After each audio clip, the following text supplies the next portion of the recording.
Hi friends, welcome back to my channel. ఎలా ఉన్నారండి మీరంతా? ఈరోజు కొత్తిమీర టమాటా చట్నీ అనేది ఎలా ప్రిపేర్ చేయాలో చూద్దాం. ఏమి కూర లేనప్పుడు, కూరగాయలు ఏమీ లేనప్పుడు మనం ఈజీగా ఇది చేసుకోవచ్చండి. ఇడ్లీలోకి, దోశలోకి, అన్నంలోకి కూడా చాలా టేస్టీగా ఉంటుంది. ఓకే ఫ్రెండ్స్, మరి దీని తయారీ విధానం చూద్దాం. ముందుగా నేను బాండీ పెట్టుకొని ఒక 2 టేబుల్ స్పూన్స్ ఆయిల్ వేసుకొని నేను ఒక 6 పచ్చిమిర్చి తీసుకున్నానండి.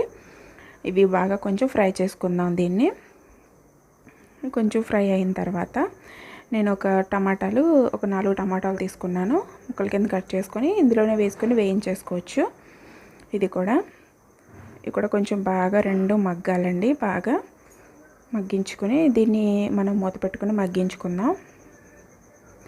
ఓకే, ఇలా మగ్గిన తర్వాత ఇందులో మనం కొత్తిమీర బాగా క్లీన్ చేసుకొని కట్ చేసుకొని నేను శుభ్రం చేసుకున్నానండి. కొత్తిమీర అది కూడా యాడ్ చేసేసుకుంటున్నాను. మొత్తం అన్నీ కూడా కలిపి వేయించేసుకోవచ్చండి. మొత్తం అంతా కూడా బాగా మిక్స్ అవుతుంది.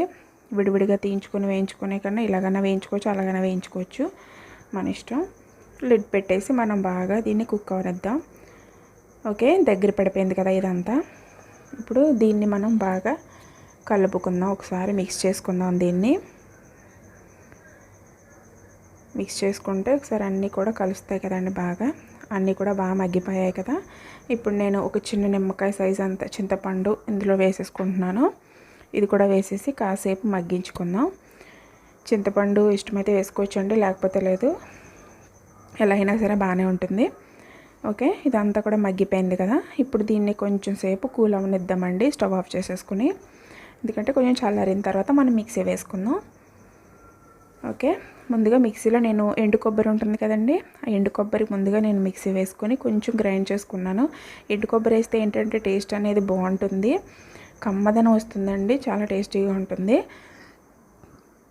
ఓకే, ఇప్పుడు ఆ వేయించినవి కూడా మనం ఇందులో యాడ్ చేసేసుకొని మిక్సీలో మిక్స్ చేసేసుకుందాం. దీన్ని కూడా ఇంక దీంట్లో వాటర్ ఏమీ వేయ అవసరం లేదు.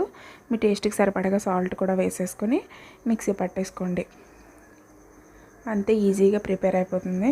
చూసారా, చాలా కలర్ఫుల్గా ఉంది కదా. ఇప్పుడు దీన్ని మనం పోపు పెట్టేసుకుందాం.